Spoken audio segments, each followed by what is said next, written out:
Anyone that's been to a sporting event, the atmosphere before a game, I think Game Time Decisions has that same exact atmosphere. This is our arena. This is what we do. There is going to be an energy to Game Time Decisions that you will feel night in and night out. The excitement you get when you lock your bets in, when you're figuring out what you want to do, we can zone in on the biggest games each night. I want this to be the place that people come to before the games start so they feel as ready as possible to lock in their cards. We are going to hit every single one of those markets that you need to know about. We're going to go through every single thing, and I've got a great team behind me that's going to help me get the job done. There is not going to be a better place, I promise you, than Game Time Decisions to get that new information, react to it, and be able to then bet accordingly. We will have everything at our disposal, and we will use that to our advantage. I'm Kevin Walsh. Tune into Game Time Decisions from 6 to 8 p.m. Eastern on SportsGrid. What he's doing on a 5-day basis, and when he pitches at that ballpark, there's one thing you notice: there's not one empty seat. The excitement he's brought to that city, and the fact that fans are starting to come back, especially on the nights he pitches, I mean, it is so cool to see. It's so overdue, and you can't help but root for Pittsburgh. Pharrell Coast to Coast, only on SportsGrid. As of July 22nd, we start a new deal with a monster distribution platform called SportsGrid, and we'll be live every day on national radio on SiriusXM channel 159, and we will be live on their national television platform every day from 10 a.m. till noon. Only on SportsGrid.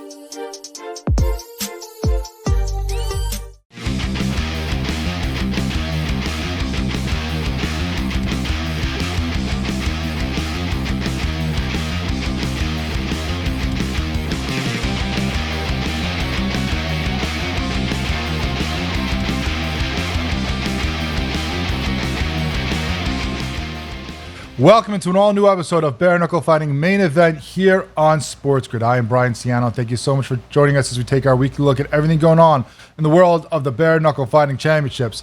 And there's a lot to talk about that happened over these past couple days, the end of the week there, that don't involve fighting. Well, one of the stories does, but there is a lot of talking about fights, about a huge press conference they had over in Spain with getting ready for that fight in October. Of course, we will talk about all that. The October 12th card in Marbella, Spain. You had Dave Feldman there. You had Conor McGregor there speaking for the first time with the BKFC. You had Tony Loco Soto. You had, of course, Tenaglia and a couple others. We'll talk about all that in just a minute. But first, I want to let you know what's coming up later on the show. Coming up next segment, we're going to do a double shot with Mike Mighty Mouse Hansen. Get to know the flyweight. That's right, I said flyweight. He fought up in his last fight. He started off that Pachanga card with the bang, almost getting dropped, then getting up and knocking out his opponent himself. Great performance by him, one of the comeback ones that we talked about last week when we wrapped up that card. We'll get to know him a little bit more after his BKFC debut and talk to him coming up next. After that, we're going to talk to flyweight Victor the Art of Violence Rosas about his fight that he had at Pachanga. Great debut. Fought through some adversity himself, unlike Hansen. He didn't get dropped, but had to fight through a big injury. And, you know, when you're fighting in the BKFC, you injure your hand. For a lot of guys, that's a wrap. You know, there's nothing more you can do. If you're taking away one of your weapons, when you only have two of them, that can cause major problems. But he fights through for another couple rounds, eventually gets the split decision win. We'll talk to him about that, about the injury, how he adjusted, and what he felt going into that decision, if he felt that he had it or if he was a little worried, especially as they started reading off scores for both guys. And then we'll finish up later on talking and getting to know lightweight Super Chad Lucanis. The Canadian, of course, made his debut on that Edmonton card earlier this year. Going to be fighting again on another Prospect Series card up in Canada, up in Edmonton once again at the end of August. We'll get to know him, find out how he felt about his BKFC debut, which was even his pro debut, and find out what he plans on for the future with the BKFC and how he's looking at his upcoming fight back at home in Edmonton. All that coming up on the show. And then we'll finish up talking about how one of the biggest names in the BKFC might be gone from it. I don't know. We'll have to find out more on that story as things go on. But according to someone with some juice here, one of the names that we've been talking about for a couple of years now and is undefeated in the BKFC might be out the door.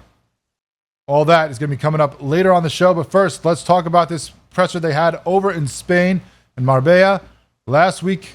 It was very early for anybody over in the U.S. as it was, I think, 6:30 Eastern a.m., 3:30 Eastern Pacific. So I don't know if a lot of people were waking up to watch that live. But, of course, you could always go back, like I did, and watch it on the app or on the website with the BKFC, because it is there. The whole thing from start to finish, everybody, all the comments, all that went on over in Spain is there. And as we said, the top guys were there. Dave Feldman was there. Of course, the founder and president of the BKFC. He spoke a little bit on that, talked more about, why Marbella and about, certain things with Spain, the plans that they have for them. Even talked about going back there early next year, in the first half of the year, probably to Madrid, I think is what he was talking about.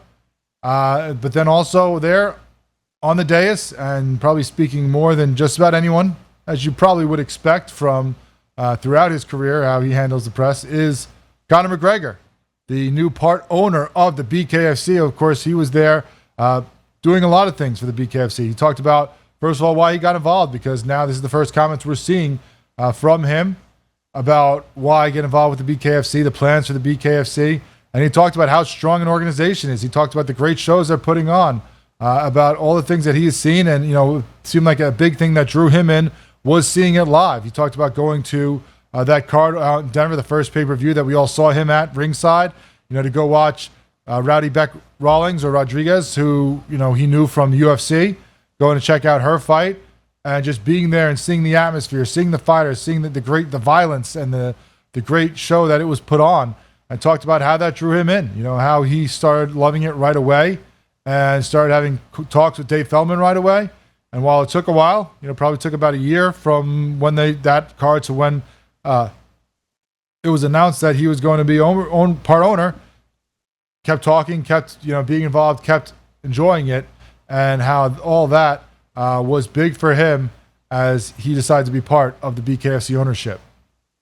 Began conversations alongside Dave, who I'm a big believer in. I don't just back the product, I back the people behind the product. And Dave Feldman has done a tremendous job, a stellar job. You look at the new signings we've got here. We've got world champions.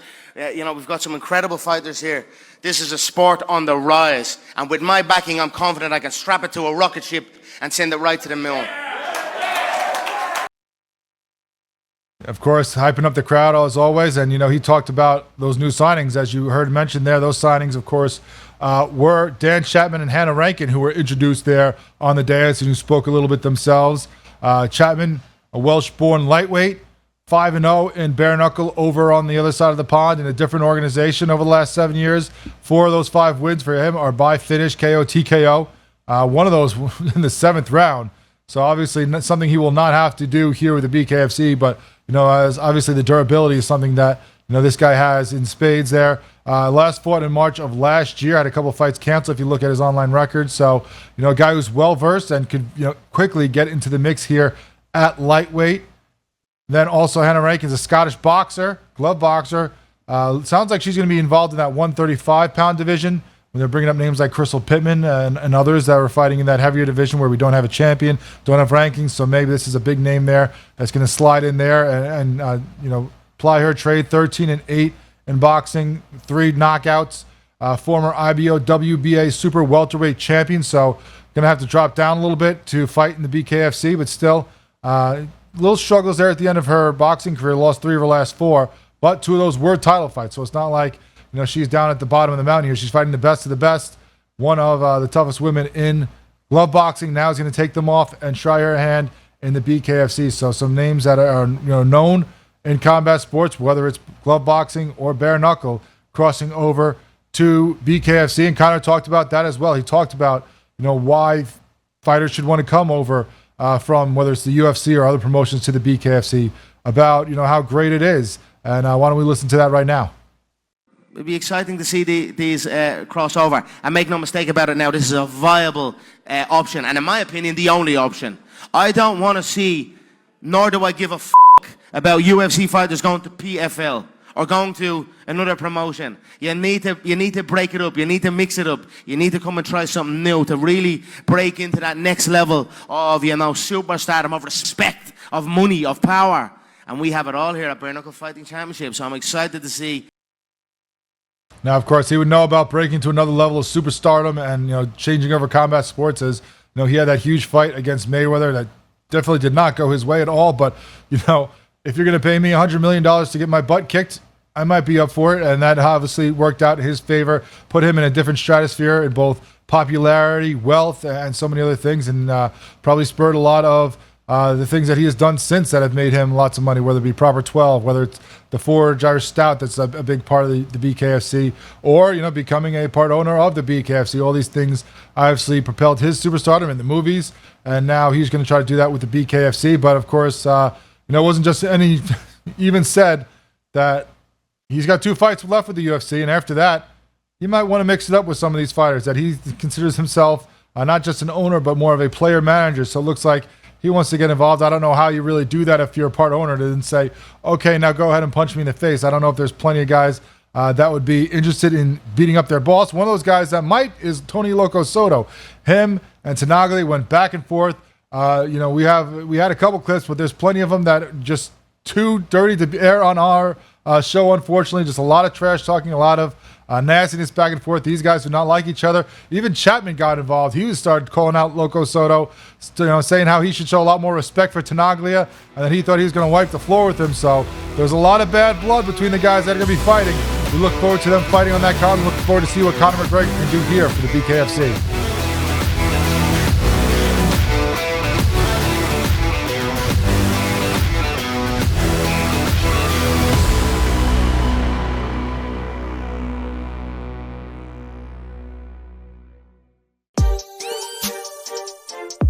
As of July 22nd, we start a new deal with a monster distribution platform called SportsGrid, and we'll be live every day on national radio on SiriusXM channel 159, and we will be live on their national television platform every day from 10 a.m. till noon. Only on SportsGrid.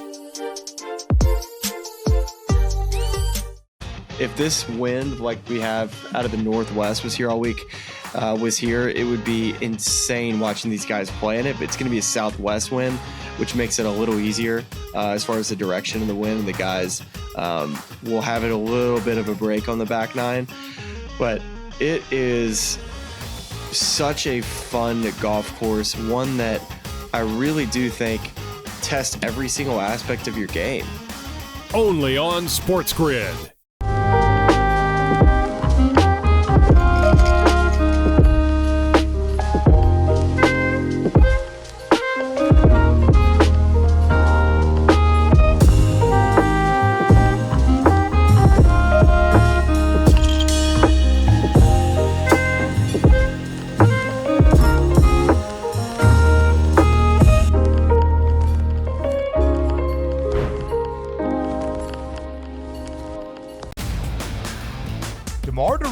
Now joins that team in Sacramento with the Kings. De'Aaron Fox, Domantas Sabonis, Devin Carter, who they drafted early, Keegan Murray as well. A Kings team, DRS, that has been a playoff contender. Is it going to equate to a championship? Probably not. That's not the goal. Make your team better every offseason. The Kings definitely got better with that move here, Ben.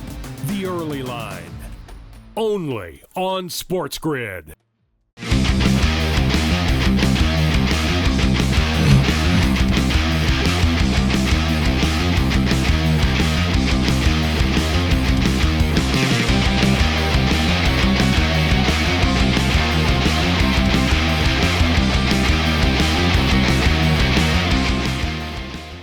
Welcome back into Bare Knuckle Fighting main event here on SportsGrid. We continue to look back at that Pechanga card. We talked about last week, so many great performances, so many comebacks of guys getting dropped and having to come back and gut it out to get the win. One of those guys who did it probably the quickest was, of course, our man coming on the show right now, Mike Hansen.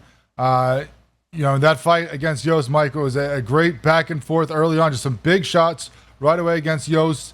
He dropped you just before that first minute was done. You got back up. You end up finishing him before the round is over. Walk us through that. What was it up? First, what was it like?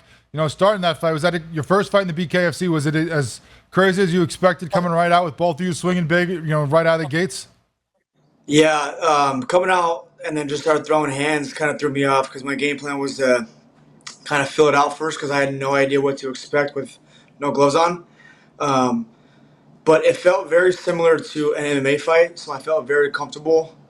But he surprised me because he came out throwing fast. And when I did my research on him and I saw all of his other fights, he didn't seem as fast or as crisp and sharp as he was.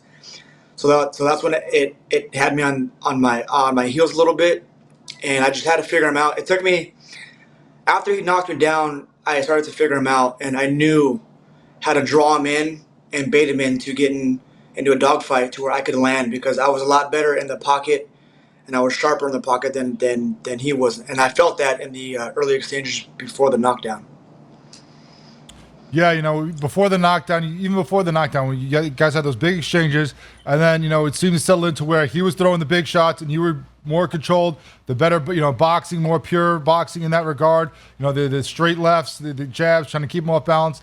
And it seemed like you were, for the most part, in relative control, despite just, of course, having to dodge a shot here or there, and then he lands that big one that knocks you down. What was it like? What was that for the first time feeling that in the BKFC? Obviously, I'm sure throughout your career you've had times, whether it be training or a fight, where you've been dropped and having to get back up and come back. But obviously different than MMA where they're right on you. You get that standing 8, you get the time to recover, like in glove boxing. What was it like for you the first time to feel, the knuckles to the button and be like, okay, now I have to get back from this? It, like I said, it didn't feel much different than like an MMA fight. Like getting hit with that left hook to the temple, it was a nostalgic feeling of getting hit in the head with a hard left hook in MMA or like a hard boxing shot with 10-ounce gloves and sparring. The 8 count really helps. I mean, for people that have not fought or competed, 8 count is a big difference because my hearing went out the moment I got hit. And then I started hearing the crowd come to, and I heard the ref say 4, 5, and then I knew I was good. I heard my corner screaming at me saying, get up, get up. They were using other language saying, get up, get up. And as soon as I got up, I was perfectly fine. And I just knew there was one of two things that's going to happen. I'm going to get knocked out right now, or I'm going to knock him out right now. Because I was not going to sit there and do this and get beat up on for 10 more seconds and then get dropped. So that's why if you guys watch the video, I just came out off the ref separating us, doing the 8 count. I threw that heavy right hand to back him up, to let him know, like, I'm good. Don't come forward or you're going to get cracked. Well, you certainly responded, as you said, right away. You came forward again. It did, obviously it shook you, affect you, like you said, but you recovered really quickly, got right back into it, and then you drop him just before the end of the round. You get the win. Did you know? I mean, obviously he got back up, but once the ref was having him, do his movement to make sure equilibrium was there. It obviously was not, and he stumbled, and that's the end of that fight. Did you have a feeling after you dropped him that it was over, or did you think that you had to keep going and maybe go into a second round? What were you thinking when you got the return to serve there and put him to the mat? I just got the chills because when I ran over to go look at him, people thought I was going to follow up with punches.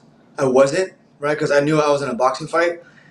I ran over to look at him, and the look in his eyes and look at his face, I walked around. I walked back up, put my hands up. I knew there was no way that this man's getting back up after that shot. He was going to get up, but I knew that he wasn't going to be able to move forward with the fight. And when he stumbled and he couldn't respond to the ref, I honestly, with all due respect to him, I was not surprised. The shot that I landed is shots that I land in training and on the mitts that are just absolutely just solid. It was perfect timing. It was we were just working that same combination in the back, the 1, 2, 3, and then the overhand. We just worked that in the back in the warm-up, and I just knew the moment I ran over there, looked him in his eyes, walked away, put my hands up, I knew that fight was over. And it certainly was. That is the end of that. Of course, you get the win in your BKFC debut. And for people who don't know, that it's been a while for you trying to get into the BKFC. You had a couple of years where you wanted to, you fought here. You fought all but division in this one. Was it fighting up just to get the opportunity and finally get it, your foot in the door? And what was it like? Why did you want to come to the BKFC? And what was it like trying to get to this point where you finally are here? When the BKFC came out 6 years ago, I just thought it was just another one of those sports / promotions that was just trying to compete or try to be the UFC. And 3 years go past. They're 3 years deep into their promotion, and I just something about them. They blew up so fast. They were so professionally organized. They reminded me a lot of the UFC as far as how their promotions was, how the commercials would go, how the venues were, how the fighters reacted, how the fighters responded, how the fighters were. I knew that there was a high standard that BKFC had for fighters, and just having gloves off is a whole different. It's a whole different element to fighting.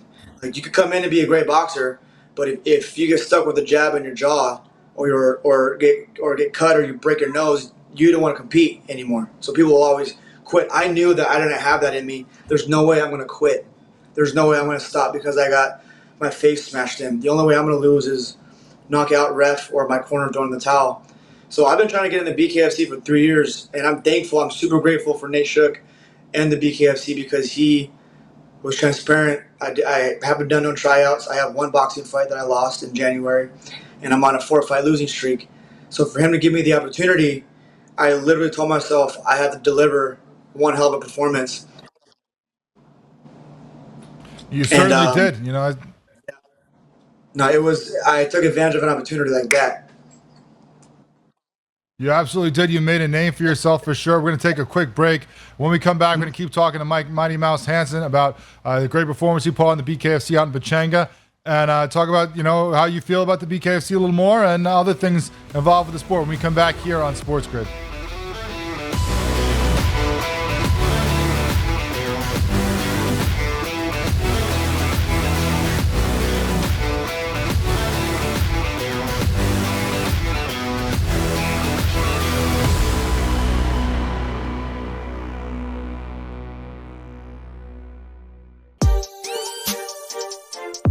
As of July 22nd, we start a new deal with a monster distribution platform called SportsGrid, and we'll be live every day on national radio on SiriusXM channel 159, and we will be live on their national television platform every day from 10 a.m. till noon. Only on SportsGrid.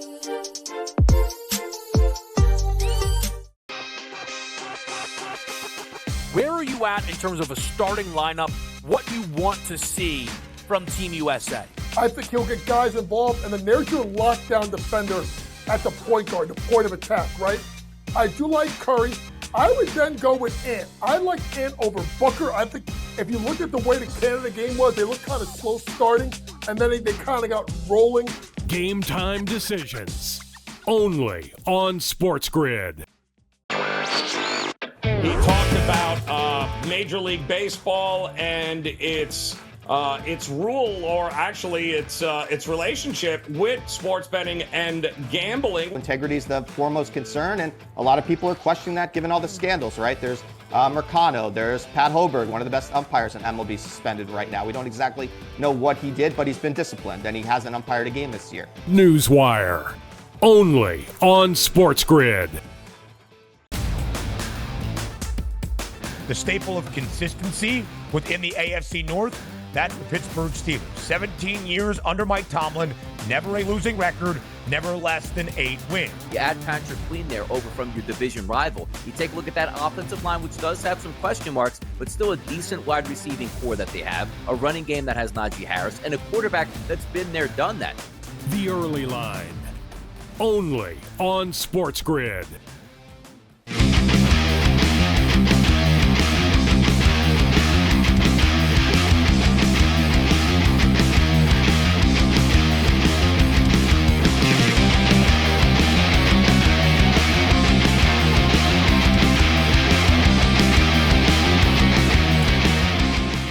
Welcome back to Bare Knuckle Fighting, main event here on SportsGrid. We continue to talk to our man Mighty Mouse Hansen. Put on a great debut at Pechanga. Came back from getting dropped, got the knockout himself. And Mike, you're talking about comparing the BKFC to the UFC, and when you're talking about wanting to fight for the organization for a couple years now and finally getting your opportunity. I've heard you talk about in other interviews that you feel like the BKFC, could develop and grow to be maybe not as big as the UFC, or at least a close competitor where other ones have failed. Let me know a little bit more about that. Why you think that this sport is destined to grow and be one of the biggest ones in combat sports? Yeah, that's one thing I've will always say, and I've been saying it even before I got the opportunity. Like, I'm not saying that just because I fought for them and I'm on great standing now because I'm 1-0 in BKFC. Their shows, like I said, have progressed to being super professional. Not saying that they weren't before, but they're looking a lot like the UFC. If you compare a fight night or a pay-per-view card and side by side with the UFC and BKFC, they look very similar, other than someone's getting punched in the face with no gloves on, and then someone's getting taken down in the UFC. So the professionalism, the high standard that the BKFC has really drew me to them. And I mean, honestly, I just couldn't make it to the UFC. MMA wasn't where I was striving at. I was living by the sword and I was dying by the sword too many times. And I just like to go out there and bang it out. And bare knuckle boxing, I just feel like, is literally made for me. It was just a matter of time before I got in.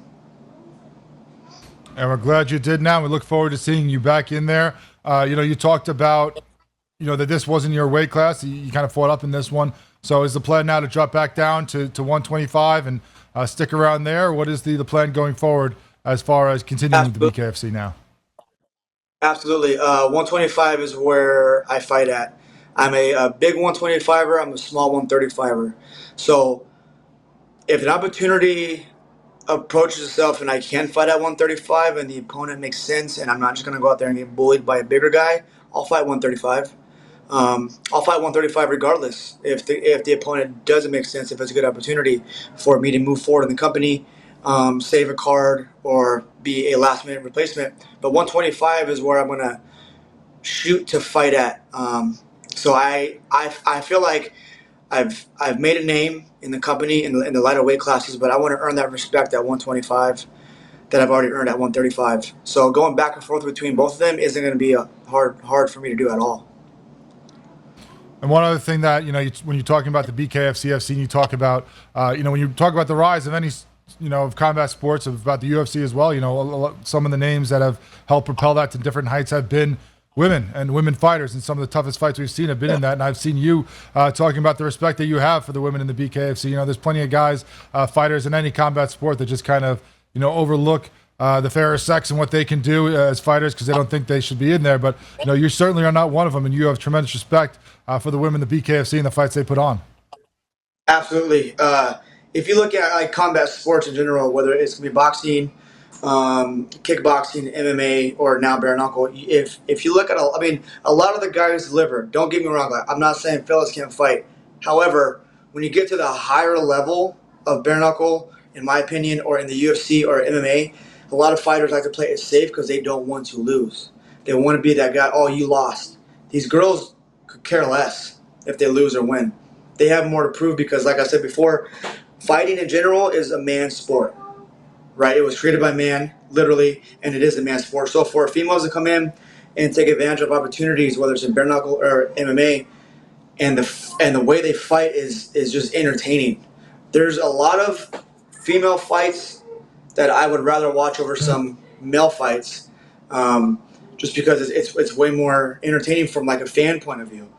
From the fighter's point of view, it's the same output that I have for the men and the women. Both deliver. I just feel like the women have a little bit more of that edge. It's just like with NFL and college football. I don't care for NFL, but I'll watch college because they have more to prove. You know what I mean? Absolutely, and you see that with some of the women who have put on some great performances, that hold that belt. Britain Hart, the Misfit, they're always out there putting it all on the line and doing their best every fight. So we always look forward to watching them too. And I know another thing, if people go check you out on social media and see your posts at BKFC_Mighty Mouse 125. Another big part of your life, of course, is your kids and how important they are, and you're doing this for them.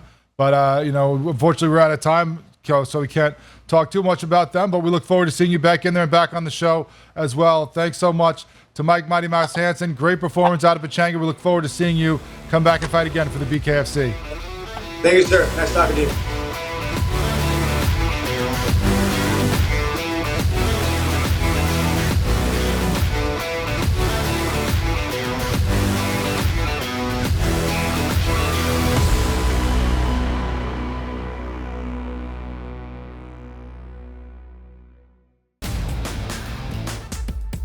the staple of consistency within the AFC North, that's the Pittsburgh Steelers. 17 years under Mike Tomlin, never a losing record, never less than 8 wins. You add Patrick Queen there over from your division rival. You take a look at that offensive line, which does have some question marks, but still a decent wide receiving core that they have, a running game that has Najee Harris, and a quarterback that's been there, done that.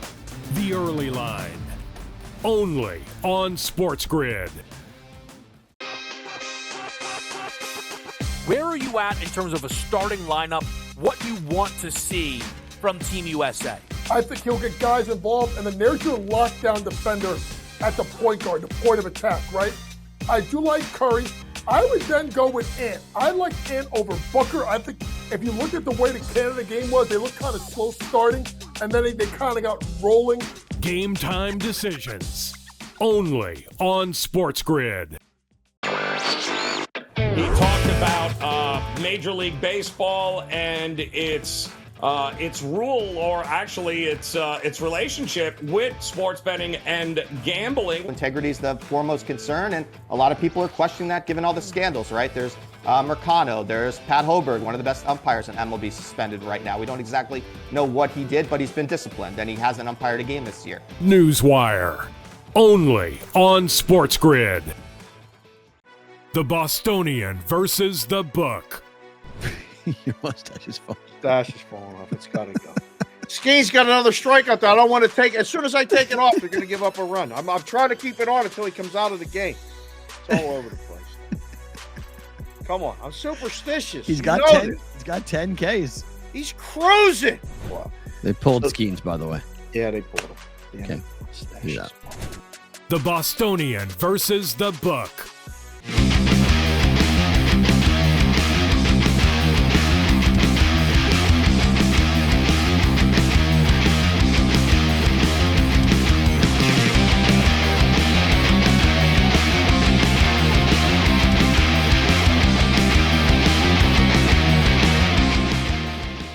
Welcome back to Bare Knuckle Fighting main event here on Sports. We continue to look back at some of the great performances we had these last couple of weeks. We look back at that Pachanga card. So many great fights. We got to look back some more and continue to talk about some of the guys who really came through. And we talked a lot about, these fighters that have, had some tough early goings in that fight card, came back, won.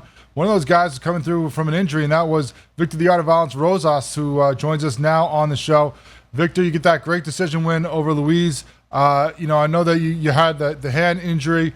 Tell us about, when exactly that happened and, what was going through your mind, what you had to do to adjust, and everything that, went through you going through all 5 rounds despite having the injury that happened during the fight. Yeah, of course. First of all, thanks for having me on the show. But yeah, I injured the right hand, I believe, sometime in the first or early on in the second round. Overhand right, I believe I threw, connected, probably hit him in the top of the head. And yeah, just completely smashed up my hand there, broke some bones. And going on from there, I really had to adjust, like you're saying. I was using the left hand a lot more, the jab, throwing some hooks, some uppercuts that landed pretty well. But, it did throw off the game plan. I was planning on having a lot more output, and I wanted to finish my opponent early on. But, making those adjustments and trying to, fight my way through those 5 rounds and come out with the W, I feel like I did pretty well. You absolutely did, and after seeing, you post that about the injury, I went back and rewatched the fight, and, like you said, somewhere in that first or second, you see kind of towards the second and on, you kind of use more of that left hand, more of the lead hooks, things like that, keep him off balance, but then every time you think, okay, he's just using the left, obviously something's wrong with the right, all of a sudden you throw a couple big right hands. So, what was the mindset going through there? Was it just that, you knew at some point you're going to have to grit and bear, and, when it was the right time, you get that right back in there, or, how were you picking and choosing when to actually use that hand, even though it was banged up? Yeah, of course. I felt it the whole way through. It wasn't one of those things you hear a lot of times. You're like, oh, once you break your hand, it'll go numb, and then you could just keep throwing it. It wasn't really like that for me, to be honest. I could feel it the whole time. But I knew that I needed to throw it at some point because, having just that one side, that one weapon wasn't going to do it for me. So there was times where I did pick and choose, and I didn't want him to know that hand was hurt either. Hopefully his corner didn't see it. So I was like, you know what, I'm just going to throw it. Even if it hurts or not, I'm going to throw it. I need to score some points. I need to get in there. Maybe I can connect with something and hopefully put him out. But he was a tough guy. He absolutely was. He kept coming forward throughout that fight. It seemed like, he was throwing a lot more punches that didn't land. It seemed like you had that quickness that you're getting out of there. And they talked about on the broadcast, how important your defense was when they were trying to figure out what the scoring was. That you had such great defense. They said not just in this fight or in this division, that some of the best that they've seen in the BKFC. So that obviously worked greatly in your favor to fight off your opponent while you were kind of one hand down. What did you think as you were getting into the end of that fight? Did you feel confident that it was going to go your way? Were you a little worried that it was going to, you had maybe more shots landed, but maybe the aggression of him coming forward more was going to be more in the judges' minds? What was it that you were thinking as you were finishing up that last round and heading towards the judges' scorecards for a decision? Yeah, of course. In my mind, I just figured, you know what, I got to keep pushing forward no matter what. You never know what's going to happen. You don't ever want to leave it into the hands of the judges. I'm always going in there trying to finish fights. Sometimes it doesn't work out that way, but I'm in there. I'm always fighting. I'm always trying to push the pace a little bit further. But having that injury, I just got to keep throwing. In my mind, it's like, don't let it go to the judges if you can help it, and just keep having precision is really what I was trying to do. I was like, I needed to pinpoint my accuracy a little bit more, like you're saying, go along with the defense. Being one hand down, I had to step it up in other areas. Well, you certainly did, and it was just enough. What were you thinking as the judges as the scores were being read from the judges? What kind of emotion is that for anybody who doesn't know that, to go through that split decision thing? It's one thing when, you go to a decision, all right, I got 4 rounds. I got, I should have this easily. But when you aren't sure, and then you hear that first score being read for your opponent, what's going through your mind and what are the emotions going through your chest as you're, waiting to find out what all 3 of them say? It's always emotional. Even when you think you won the fight, you still, like I said, you still never know what the judges are seeing, what they're scoring on. Of course, I'm a little biased on myself, picking my accuracy over a lot of other things, over my power punches. He did have a lot of output, but like you said, not a lot of his punches were scoring. I used my defense a lot, but you don't know. The judges could be scoring for aggression. They could be like, oh, he's up on the scorecards just because he was pushing forward, he was throwing more. So in my mind, I was like, please, please don't let this happen to me. I know I won the fight. I know I did enough, but I'm always like, maybe I need to do more next time. But in the end, I did get the job done. Now you sit at 1-0 and the 1-0 contest at a fight that could overturn. You fought twice in the BKFC. What was it that brought you to the BKFC? Before we get into that, sorry, how is the hand now? What was the outlook? Have you do you have a timeline on what it's going to take for it to heal, and how long before you get back in there training and possibly fighting again in the BKFC? So I have this thing on there right now. They put this kind of splint on there. I'm actually getting surgery this Friday coming up. I don't know if you can't really see it, but I have like a bump like on the top right there at that bone. The third metacarpal just snapped completely, so it's pushing up against the top of my hand right now. And the fourth metacarpal didn't snap, but it fractured at the base. So talking to the doctors, they're saying they want to, fix that up. Obviously, I'm going to have some time off. I don't know how long exactly that's going to take, maybe 2-3 months, something like that. I'm going to do whatever I can do to get back in there as soon as possible. Whatever I can do to heal this.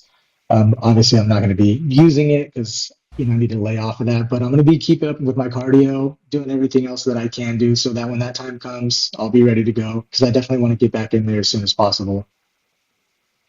And now, how are you feeling about the BKFC? 2 fights in, you've fought a long time in MMA, different promotions.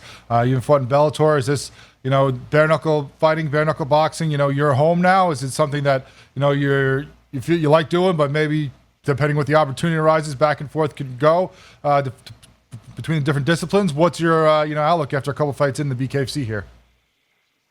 Oh, I love it. I feel like I've always been more of a boxer anyways, so this suits me very well. And, it's a lot better than fighting in the streets, So I love the BKFC.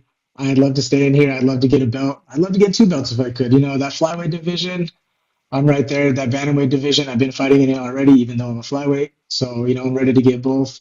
And as far as opportunities elsewhere in MMA and everything, yeah, I'm open to everything. I'm just like, I love combat sports. and I want to keep on going no matter what it is, whether it's a title shot in MMA or I get that belt in BKFC. Both, I'm just game for everything. Yeah, I saw the article they wrote about you on the BKFC. Talking about who you want to fight next. Of course, Dodson's going to be atop a lot of people's list with the long legacy he has in the fight game. You talked about J.R. Ridge and trying to get to the top of that those rankings in that division.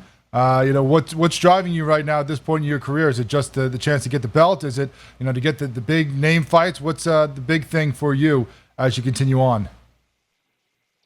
And I want everything. I want to have, listen, I want that belt. I want the money. I want to be able to provide. I want to show people that this is what you can do. I want to be an inspiration. I want to do it all.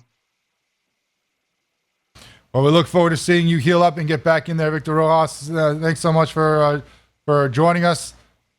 The Art of Violence, Rosas joining us here. Great fight, way to fight through, and you get the injury, still go on to get the victory. Just a gutsy performance. We appreciate your time. We appreciate your fight, and we look forward to seeing you healed up and back in there again for the BKC. Thank you. Appreciate you guys. Nothing gets tougher. We got to talk about plenty of guys. You get knocked down, you get back up, you go back and drop your opponent. But to be stuck in there for another 3 to 4 rounds with a busted hand and still have to fight through and somehow still get that win, that shows the heart and the guts of our man there, Victor. We look forward to seeing him there back and healthy and seeing him even better for the BKFC.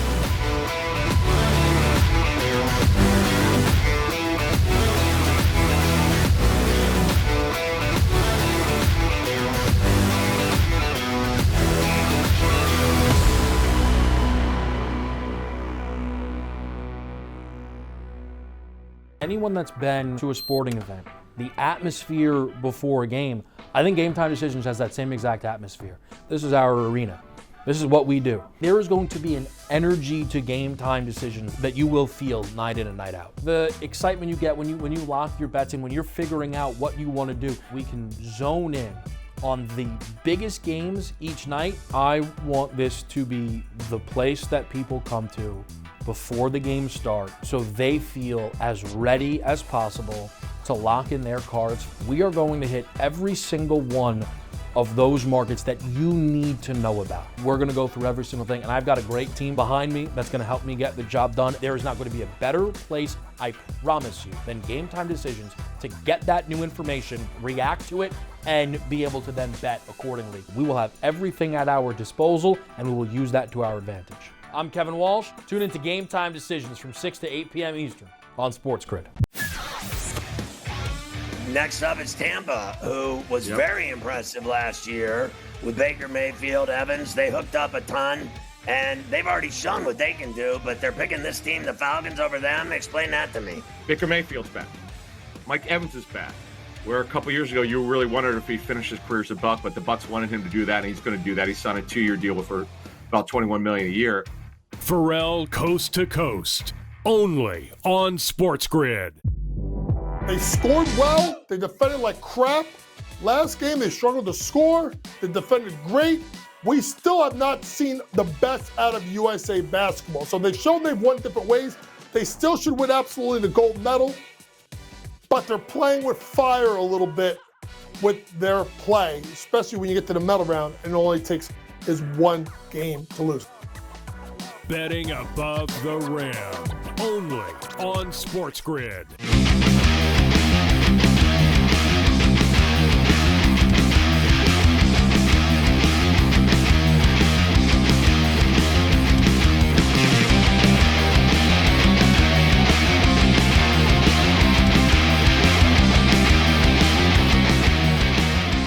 Welcome back to Bare Knuckle Fighting main event here on Sports, because we just had some great interviews talking about the fights that we saw out in Pachanga, some great performances.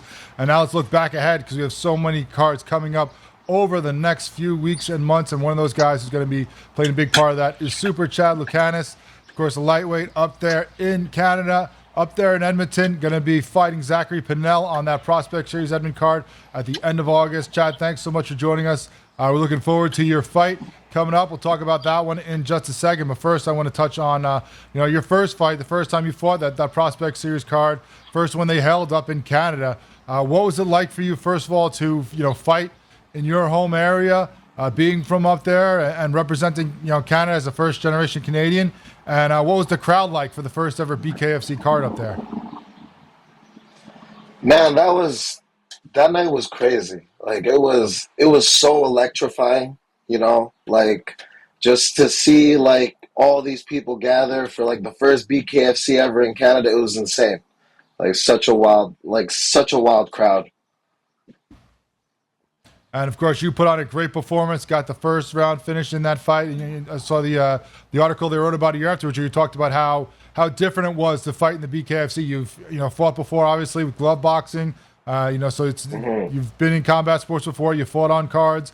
What was it like, for you? You talked about the difference in how you feel and the emotions that you get taking off those gloves and just going straight fist to face.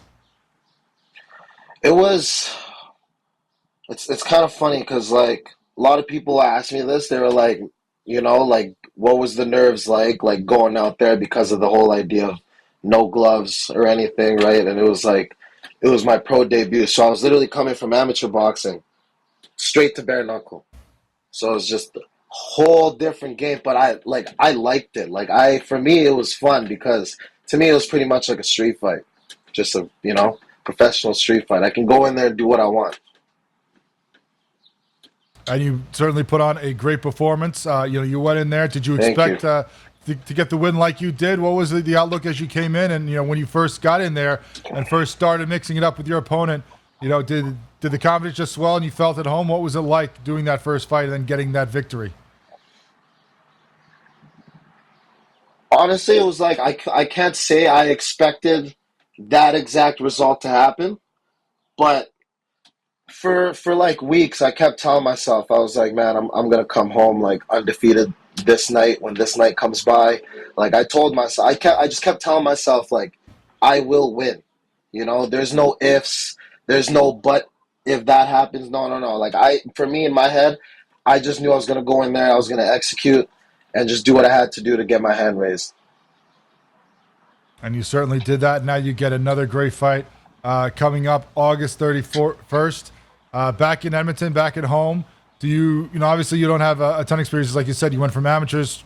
First pro fight was with the BKFC. What's it like? Is there any nerves different fighting at home than going, fighting somewhere else? Or, what's the experience that you've had so far, in front of that crowd? Is there that little extra pressure to perform when all the family and the friends and the clients from the barbershop are all showing up? To be honest, I love performing at home. Like, for me, it's just like, I'm just having fun with all of it, and to do it at home is so nice because, you have your friends, your family, just all these local fans that want to experience the whole BKFC thing. So it's just, to me, like, I just feel like I strive when I'm at home because just, you're just at home, right? You're in your own backyard. And now you're going against Pinel, who's 1-1 in the BKFC. He won his first fight with a nice KO, but then had the doctor stop his second one and give him that loss. What have you seen from his fights? What are you, expecting? What do you think you could exploit? What's, on your mind as you get ready for this fight in just over a month? Haven't seen too much, to be honest. But all I know is, I'm just going to go in there, outclass, and just put on another clinic. Because for me, I believe like skill for skill, no one can really mess with me in that sense. So, I'm not really too worried, to be honest. And now, of course, we talk about all the people that are going to be behind you. I'm sure a lot of those are going to be some of the kids and adults as well. The people that you coach, and get ready for their fights and help them through that. How much does that work for you when you're preparing for a fight? What are things that are the lessons that you kind of have to remind yourself by teaching them, and what kind of fulfillment does that give you to work with others and help them improve their skills in combat sports? For me, I just tell people, like when I'm coaching someone, I just tell them day by day because, some people, they're very hard on themselves, especially with martial arts.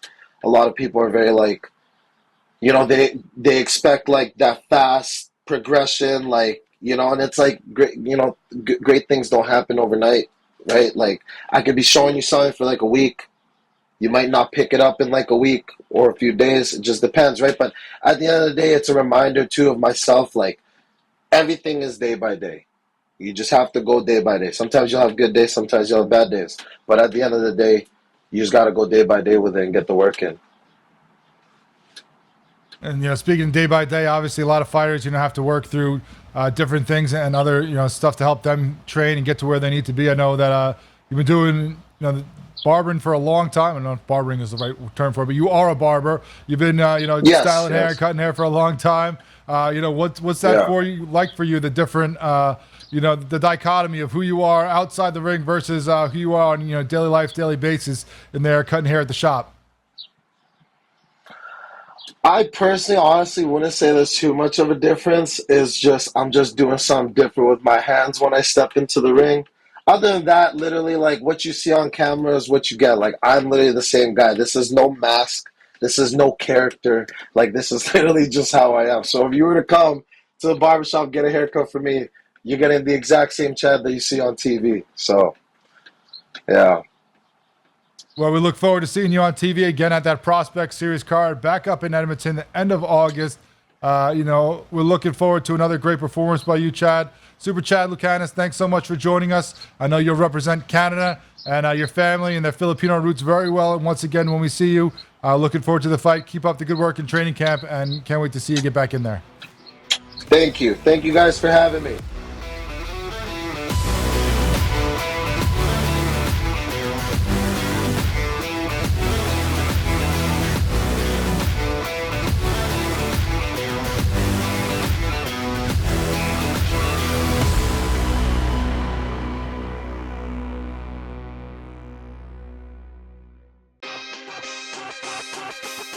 Where are you at in terms of a starting lineup, what you want to see from Team USA?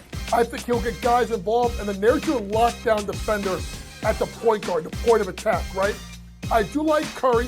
I would then go with Ant. I like Ant over Booker. I think if you look at the way the Canada game was, they looked kind of slow starting, and then they kind of got rolling. Game time decisions, only on SportsGrid. The staple of consistency within the AFC North, that's the Pittsburgh Steelers. 17 years under Mike Tomlin, never a losing record, never less than 8 wins. You add Patrick Queen there over from your division rival. You take a look at that offensive line, which does have some question marks, but still a decent wide receiving core that they have, a running game that has Najee Harris, and a quarterback that's been there, done that. The early line, only on SportsGrid. Next up is Tampa, who was very impressive last year with Baker Mayfield, Evans. They hooked up a ton, and they've already shown what they can do, but they're picking this team, the Falcons, over them. Explain that to me. Baker Mayfield's back. Mike Evans is back. Where a couple years ago, you really wondered if he'd finish his career as a Buck, but the Bucks wanted him to do that, and he's going to do that. He signed a 2-year deal for about $21 million a year. Pharrell Coast to Coast, only on SportsGrid. They scored well. They defended like crap. Last game, they struggled to score. They defended great. We still have not seen the best out of USA basketball. So they've shown they've won different ways. They still should win absolutely the gold medal.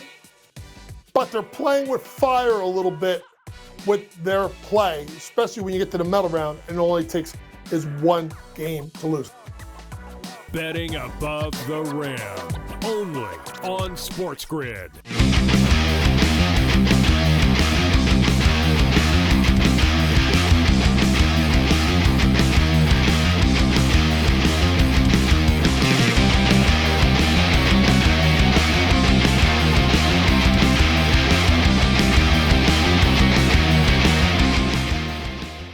Welcome back as we wrap up another episode of Bare Knuckle Fighting Main Event. Thanks so much to our guests who joined us on the show today to talk about their great fights. Of course, Mike Mighty Mouse Hansen coming off that big TKO win over Anthony Yost out of Pechanga. Got dropped within a minute of the fight, got back up, and then finished his opponent before the round was even over. Great performance by him. Great to get to know him and talk a little bit about his outlook on the sport in general and how excited he is to join this organization. Also great to talk to Victor the Art of Violence Rosas, the flyweight who had an incredible battle, split decision victory over Luis Iniguez at that fight out in Pechanga. busted his hand up early on, still fought through the rest of the 5 rounds and able to get the victory, even though it was a tight one there, split decision in the judges' eyes. And then, of course, Super Chad Lucanis, who's going to be joining us in Edmonton once again, the second fight of his, second fight in Canada and in Edmonton as he fights Zachary Pennell on that Prospect Series card at the end of August. Great to talk to all of them and get to know them the first time on this show and pick their brains about different things with the BKFC and with their fights. But speaking of fights, ran out of time in the first segment, didn't get to talk about the one that was announced at that presser as well. The co-main event for that card, October 12th, out in Marbella, Spain, is going to be another title fight. This one, Austin No Doubt Trout, of course, a huge name in the BKFC because of what he did in boxing, the former world champion in boxing, 37-5-1, now 2-0 in the BKFC, and the holder of that welterweight 165-pound title after he beat Luis Palomino by decision in February. He's going to defend it for the first time against the Brit, Rico Franco. 3-0 in the BKFC, coming off the win over Caleb Lionheart-Harris last July. All his wins in the BKFC by KO, 5-1 in bare knuckle in Britain before he came to the BKFC. So it's going to be a very big contrast of styles there, of course. Trout's a tough guy, but, has picked guys apart throughout his career. Rico Franco goes for the kill. So who's going to control? Is it going to be the big bombs of Franco? Is it going to be the patience, discipline, and points of course, Austin No Doubt Trout, the current champion in the BKFC? But another championship fight added to the card October 12th in Marbella, Spain. That's going to be awesome. And apparently going to be even bigger. They're talking about having huge cards there. Conor McGregor mentioned this, so did Dave Feldman, about having like 50, 60,000 seat arenas, host the BKFC in the future in Madrid or Barcelona. So all that is going to be awesome to see. But as we said, Conor McGregor doing a lot of talking at the presser, also did a lot of talking afterwards. But at the presser, was very complimentary of, crossing over, working with different promotions, and what Mike Perry, the King of Violence, has done in the BKFC when he talked about him in Spain. I want to see mixed martial artists go from one mixed martial arts organization to another organization. We've seen it. We wish for them to take their chances. Come and try your trade here at Bare Knuckle Fighting Championship. Make a new name for yourself. Look at what has happened to Michael Perry. One of our big stars here, the King of Violence, he titles himself. And, he's had such a rise in the sport. Now he's up against, a little dweeb of a thing in a fight this weekend that we're all rooting for him. But, this is the real deal. No one in this combat sports space can speak one word of bad mouth about a bare knuckle fighting world champion. And that, for me, is money in the bank. You talked about that, about how everyone talks about how great Dave Feldman, Nate Shook, and the heads of the BKFC as far as fighters treat them and all that. And was very complimentary of Perry. Even, he had dropped that he is, on social media starting his own record label and bringing on Bone Thugs and Harmony, who then went out and sang the opening or rapped the opening for Mike Perry in his walkout. But that fight did not go his way. It was a drubbing. And, in all fairness to Mike Perry, which Conor talked about when he ripped Jake Paul on Twitter during the fight, Jake Paul's a lot bigger. This is a guy who walks around 220, 230. The fight was at 200. Mike Perry's never fought at 200. He's fought, 170, 175, maybe 180, 85. But that was a big jump up in weight for him on a short notice fight. And it showed. Jake Paul just overpowered him from the first round till he dropped him in the sixth. Just, maybe there was one round in the third where Perry could say he had a decent round. Everything else was just all Jake Paul, picking him apart, hitting him with big shots, dropping him to the mat. It was really over before it started. And that seemed to rub McGregor the wrong way. Now they've been since deleted, but posts by McGregor after the fight basically saying, and I don't know if this is because of the way he fought or because of him announcing his own promotion in the lead up to that fight, that Conor's saying, Mike Perry, you're done with us. You're out of the BKFC. You're released. You're gone. Of course, Mike Perry, in the post-fight said that's not true because he claims that he has an ownership stake in the promotion as well. So we wait to see what is the truth. What is Dave Feldman weighing on this? Of course, those posts have since been deleted by Conor, so we'll have to see how this saga plays out. But definitely drama between the King of Violence and the King of Words and Conor McGregor with the BKFC. Thanks so much. We'll see you next week back here on SportsGrid.